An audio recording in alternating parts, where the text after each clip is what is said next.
Hello friends, हम देखेंगे D dollarisation क्या है तथा वर्तमान में ट्रंप द्वारा टैरिफ लगाए जाने के कारण इसे तीव्र करने की मांग क्यों हो रही है तथा डी डॉलराइजेशन होने से भारत को क्या फायदे तथा नुकसान होंगे तथा ब्रिक्स इसको करने में कहां तक सफल हो सकता है।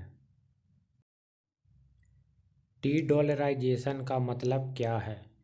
दुनिया के देशों द्वारा अंतर्राष्ट्रीय व्यापार, निवेश और विदेशी मुद्रा भंडार यानी फॉरेक्स रिजर्व में अमेरिकी डॉलर पर निर्भरता कम करना और उसकी जगह दूसरी मुद्रा जैसे चीनी युआन, यूरो, रुपया, रियाल, रूबल आदि का उपयोग बढ़ाना।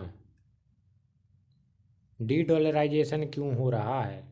अमेरिकी प्रभुत्व को चुनौती। कई देश नहीं चाहते कि वैश्विक व्यापार केवल डॉलर पर निर्भर रहे। प्रतिबंधों से बचाव। अमेरिकी अक्सर डॉलर के जरिए आर्थिक प्रतिबंध यानी सैंक्शन लगाता है।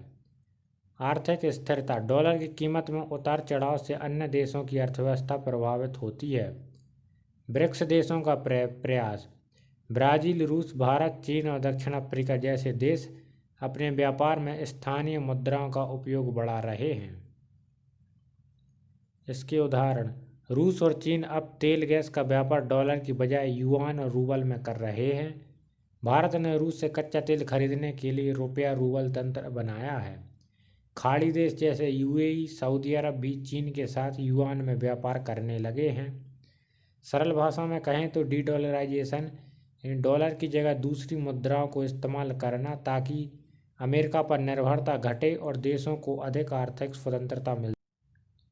डी डॉलराइजेशन के फायदे क्या हो सकते हैं? अमेरिकी डॉलर पर निर्भरता कम। देशों को व्यापार और निवेश के लिए अमेरिका पर कम निर्भर रहना पड़ेगा। प्रतिबंधों से बचाव। अमेरिका अपने विरोधी देशों पर डॉलर आधारित लेन देन रोककर प्रतिबंध लगाता है। दूसरी मुद्राओं के इस्तेमाल से यह खतरा कम होगा। स्थानीय मुद्राओं को मजबूती। अगर कोई देश अपने व्यापार में अपनी मुद्रा इस्तेमाल करता है तो उसकी मुद्रा की अंतर्राष्ट्रीय मान्यता बढ़ती है। वैश्विक व्यापार में विविधता। सिर्फ डॉलर नहीं बल्कि युआन, यूरो, रुपया आदि भी प्रमुख बनेंगे। इससे अंतर्राष्ट्रीय वित्तीय व्यवस्था संतुलित होगी। नए गठबंधन मजबूत होंगे जैसे ब्रिक्स देश मिलकर डॉलर के विकल्प बनाने की कोशिश कर रहे हैं। डी डॉलराइजेशन के नुकसान क्या हो सकते हैं? अस्थिरता। एक साथ कई मुद्राओं के इस्तेमाल से व्यापारिक जोखिम और लेन देन की जटिलता बढ़ सकती है। लेन देन की लागत बढ़ना। अलग अलग देशों की मुद्रा बदलने में ज़्यादा खर्च और समय लगेगा। अंतर्राष्ट्रीय भरोसा। डॉलर को सेफ करेंसी माना जाता है और नई मुद्राओं पर उतना भरोसा अभी नहीं है। आर्थिक टकराव। अमेरिका से अपनी शक्ति को चुनौती मान सकता है और कड़े आर्थिक राजनीतिक कदम उठा सकता है। कमज़ोर देशों के लिए कठिनाई। जिनकी मुद्रा स्थिर नहीं है वे डॉलर के बिना ज़्यादा असुरक्षित भी हो सकते हैं। इसका कंक्लूजन क्या हो सकता है? फायदा यह है कि दुनिया एक ही मुद्रा डॉलर पर निर्भर नहीं रहेगी और देशों को अधिक स्वतंत्रता मिलेगी। नुकसान यह है कि इससे अंतर्राष्ट्रीय व्यापार अस्थिर और जटिल भी हो सकता है। डी डॉलराइजेशन से भारत पर क्या असर पड़ेगा? भारत पर सकारात्मक असर या इसके क्या फायदे हो सकते हैं? रुपए की अंतर्राष्ट्रीय पहचान। अगर भारत, रूस, खाड़ी देशों और एशिया के देशों के साथ व्यापार में रुपए का इस्तेमाल बढ़ाएगा तो रुपया धीरे धीरे अंतर्राष्ट्रीय मुद्रा बन सकता है। डॉलर पर निर्भरता कम। अभी भारत के विदेशी व्यापार और रिजर्व का बड़ा हिस्सा डॉलर में है। डी डॉलराइजेशन से यह निर्भरता घटेगी और रुपए की स्थिरता बढ़ेगी। तेल गैस खरीद आसान। भारत बहुत सारा कच्चा तेल आयातित करता है। अगर रूस, ईरान या खाड़ी देशों से तेल की खरीद रुपया या युआन में हो तो डॉलर का दबाव कम होगा। विदेशी मुद्रा भंडार यानी फॉरेक्स रिजर्व पर दबाव कम।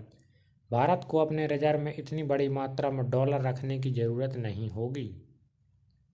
भारत पर नकारात्मक असर या इसके नुकसान क्या हो सकते हैं? रुपए की सीमित स्वीकार्यता। अभी रुपया बहुत कम देशों में स्वीकार होता है। जब तक रुपया पूरी तरह स्थिर और भरोसेमंद नहीं बनेगा उसका अंतर्राष्ट्रीय इस्तेमाल सीमित रहेगा। निर्यातकों को जोखिम। भारत निर्यातक यानी एक्सपोर्टर डॉलर में भुगतान के आदी हैं। अगर उन्हें अलग अलग मुद्रा युआन, रूबल, दिरहम आदि में भुगतान लेना पड़े तो जोखिम और जटिलता बढ़ेगी। अमेरिका के साथ संबंधों पर असर। अमेरिका भारत का बड़ा व्यापारिक साझेदार है। अगर भारत डॉलर को दरकिनार करके दूसरे विकल्प अपनाता है तो अमेरिका नाराज होकर ट्रेड पॉलिसी कड़ी कर सकता है। विदेशी निवेश यानी एफडीआई पर असर। विदेशी निवेशक भारत में ज़्यादातर डॉलर लेकर आते हैं। अगर डॉलर की भूमिका कम होगी तो निवेश की गति प्रभावित हो सकती है। निष्कर्ष यानी इसका कंक्लूजन क्या है? भारत के लिए अवसर भी है और चुनौती भी। अगर भारत समझदारी से अपनी मुद्रा यानी रुपया को मजबूत और स्थिर बनाता है तो वह डॉलर पर निर्भरता घटाकर वैश्विक व्यापार में बड़ी भूमिका निभा सकता है। लेकिन अगर जल्दबाजी या अस्थिरता आई तो इससे व्यापारिक जटिलता और जोखिम बढ़ सकता है। डॉलर और डॉलराइजेशन 1950 से 2025 तक की क्या स्थिति है? 1950 से 1970 डॉलर का स्वर्ण युग रहा। ब्रेटन वुड्स समझौता 1944 के बाद डॉलर को सोने से जोड़ा गया। एक औंस सोना लगभग 35 यूएसडी के बराबर रहा। पूरी दुनिया ने डॉलर को रिजर्व करेंसी मान लिया। इस समय डॉलर का प्रभुत्व सबसे मजबूत था। 1971 से 1990 डॉलर पर पहला झटका। 1971 में निक्सन शॉक। अमेरिका ने डॉलर को सोने से अलग कर दिया। दुनिया में पहली बार डॉलर पर भरोसा थोड़ा हिला। फिर भी तेल व्यापार यानी पेट्रो डॉलर सिस्टम के कारण डॉलर का दबदबा बना रहा। आईएमएफ और वर्ल्ड बैंक जैसी संस्थाओं ने भी डॉलर को मजबूती दी। 1990 से 2000 का युग। वैश्वीकरण और डॉलर की मजबूती। सोवियत संघ टूटने के बाद अमेरिकी एकमात्र महाशक्ति बना। वैश्विक व्यापार, निवेश और तकनीक में डॉलर का दबदबा और बढ़ा। 2000 तक दुनिया के 70% विदेशी रिजर्व डॉलर में थे। 2000 से 2010 नई चुनौती की शुरुआत। यूरो के आने से डॉलर को पहली बड़ी चुनौती मिली। चीन की तेज आर्थिक वृद्धि और युआन की ताकत बढ़ने लगी। रूस और चीन ने डॉलर की जगह अपनी मुद्रा में व्यापार करना शुरू किया। 2008 की वैश्विक वित्तीय संकट यानी फाइनेंशियल क्राइसिस में डॉलर की कमजोरी देखी गई। 2010 से 2020 डी डॉलराइजेशन तेज हुआ। ब्रिक्स देशों ने डॉलर पर निर्भरता घटाने की योजना बनाई। चीन ने युआन आधारित ट्रेड और पेमेंट सिस्टम CIPS शुरू किया है। रूस पर अमेरिकी प्रतिबंधों ने रूस को मजबूत किया। वह डॉलर छोड़कर युआन में रूबल अपनाया। 2014 के बाद से रूस चीन का ज़्यादातर व्यापार डॉलर के बिना होने लगा। 2020 से 2025 ट्रंप युग और डी डॉलराइजेशन शॉक। ट्रंप की ट्रेड वॉर और टैरिफ नीति से डॉलर पर भरोसा कम हुआ। अमेरिका ने कई देश रूस, ईरान, चीन आदि पर डॉलर आधारित प्रतिबंध लगाए। ब्रिक्स देशों ने डॉलर के विकल्प पर काम तेज किया। ब्रिक्स पे स्थानीय मुद्रा में व्यापार, नया रिजर्व करेंसी विचार आया। 2025 तक डॉलर की हिस्सेदारी दुनिया के रिजर्व में 70% से गिरकर 55 से 58% रह गई है। तेल और गैस व्यापार का हिस्सा धीरे धीरे युआन और अन्य मुद्राओं की तरह शिफ्ट हो रहा है। 1950 से 2025 तक डॉलर की वैश्विक रिजर्व का लाइन ग्राफ आप देख सकते हैं। 1950 में विदेशी मुद्रा भंडार सभी देशों के पास 90% डॉलर में होता था, जो वर्तमान में 2025 में 56 से 57% रह गया है।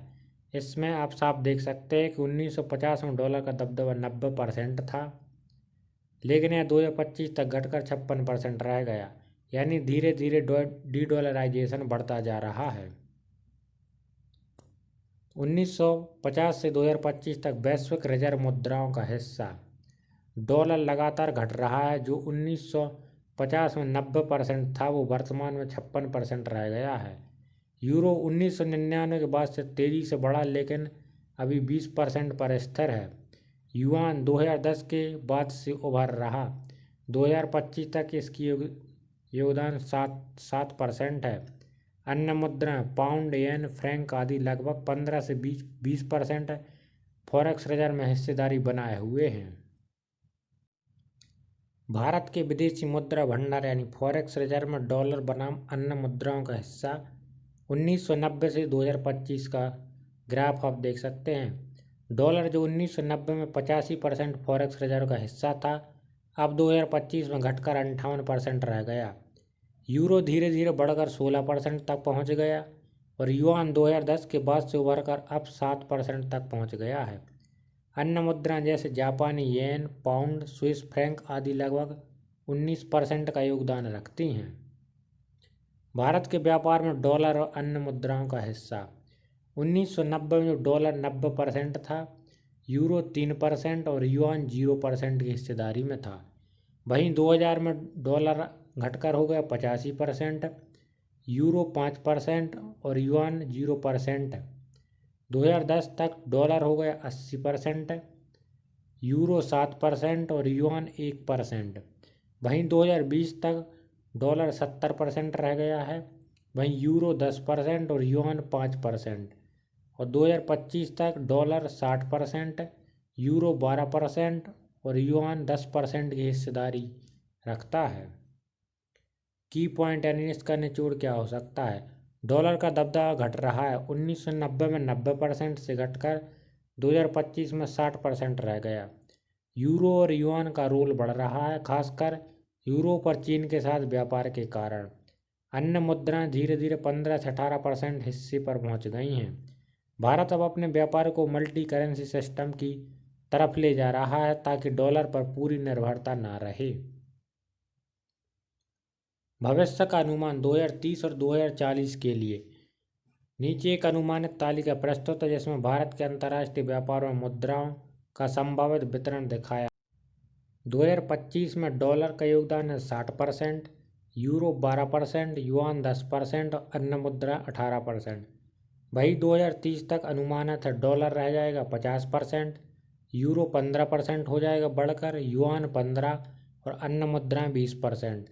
वहीं 2040 तक अनुमानित है डॉलर का योगदान 40% रह जाएगा, वहीं यूरो का बढ़कर हो जाएगा 18%, युआन का 20% और अन्य मुद्राएं 22% पर पहुंच जाएंगी। व्याख्या। इन अनुमानों का आधार क्या रहा? Global trend. वैश्विक रिजर्व में डॉलर की हिस्सेदारी पिछले दशक में लगभग 9 अंक गिरकर 57% से करीब 48% तक गिरने की संभावना है। भारत में विविधीकरण। भारत पहले ही धीरे धीरे यूरो, युआन और अन्य मुद्रा में व्यापार बढ़ा रहा है। रुपए में भी कुछ सीमित लेन देन है। ब्रिक्स और वैकल्पिक प्रणालियाँ। भारत, रूस, चीन आदि देशों में डॉलर के विकल्प जैसे ब्रिक्स पे और स्थानीय मुद्रा व्यापार पर जोर बढ़ रहा है। निष्कर्ष। 2030 तक डॉलर की हिस्सेदारी भारत के व्यापार में घटकर 50% तक पहुंच सकती है, जबकि यूरो और युआन की हिस्सेदारी बढ़कर 15% हो सकती है। 2040 तक डी डॉलराइजेशन और तेज हो सकता है। डॉलर घटकर 40% तक, युआन 20%, यूरो 18% और अन्य मुद्राओं का हिस्सा 22% तक हो सकता है। ब्रिक्स करेंसी क्या है?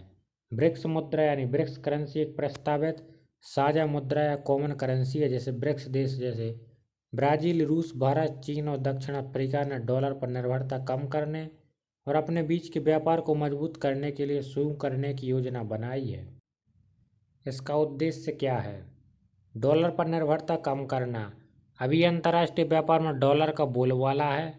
आसानी से व्यापार यानी ब्रिक्स देश आपस में अपनी साझा मुद्रा में व्यापार कर पाएंगे। मजबूत वैकल्पिक वित्तीय प्रणाली। पश्चिम देशों और डॉलर की मोनोपोली को चुनौती देगा। डी डॉलराइजेशन को तेज करना। इसके फायदे। ब्रिक्स देशों के बीच सस्ता और आसान व्यापार होगा। अमेरिकी डॉलर का एकाधिकार यानी हेजेमनी को चुनौती मिलेगी और विकासशील देशों के लिए नई आर्थिक शक्ति। चुनौतियां। सदस्य देशों के अलग अलग आर्थिक हित। चीन और भारत में प्रतिस्पर्धा। मुद्रा की स्थिरता। डॉलर जैसी भरोसेमंद वैश्विक मान्यता पाना मुश्किल। राजनीतिक असहमति। हर देश की अलग राजनीतिक दिशा। इंफ्रास्ट्रक्चर और बैंकिंग सिस्टम। नई करेंसी के लिए बड़ी तैयारी होनी चाहिए। ताज़ा स्थिति 2025 तक। ब्रिक्स ने 2023-24 की बैठकों में साझा मुद्रा पर चर्चा की है। अभी तक यह योजना और अध्ययन में है। रूस और चीन इसे आगे बढ़ा रहे हैं, जबकि भारत अभी सावधानी से कदम रख रहा है। ब्रिक्स करेंसी और भारत। फायदे बनाम नुकसान क्या हो सकते हैं? डॉलर पर निर्भरता। भारत के लिए फायदे। डॉलर से मुक्ति, व्यापार सस्ता होगा। और नुकसान होंगे। पश्चिम देश जैसे अमेरिका और यूरोप से तनाव हो सकता है। व्यापार लागत में ट्रांजैक्शन कॉस्ट यानी डॉलर बदलने की फीस बचेगी और नई मुद्रा का बैंकिंग सिस्टम विकसित करना मुश्किल होगा। भारत की वैश्विक स्थिति, ब्रिक्स के जरिए अंतर्राष्ट्रीय प्रभाव बढ़ेगा, जबकि नुकसान चीन का ब्रिक्स मुद्रा पर ज़्यादा नियंत्रण होगा। रुपए की भूमिका, फायदा उभरते बाजारों से सीधा व्यापार होगा, नुकसान भारतीय मुद्रा अंतर्राष्ट्रीय स्तर पर कमजोर पड़ सकता है। राजनीतिक लाभ में फायदा, विकासशील देशों से रिश्ते मजबूत होंगे, नुकसान भारत चीन प्रतिद्वंद्विता से असहमति होगी। दीर्घकालिक प्रभाव में फायदा, भारत की मोनोपोली को, डॉलर की मोनोपोली को चुनौती के नए अवसर होंगे, और नुकसान अस्थिरता और भरोसे की कमी, निवेशकों का जोखिम बढ़ सकता है।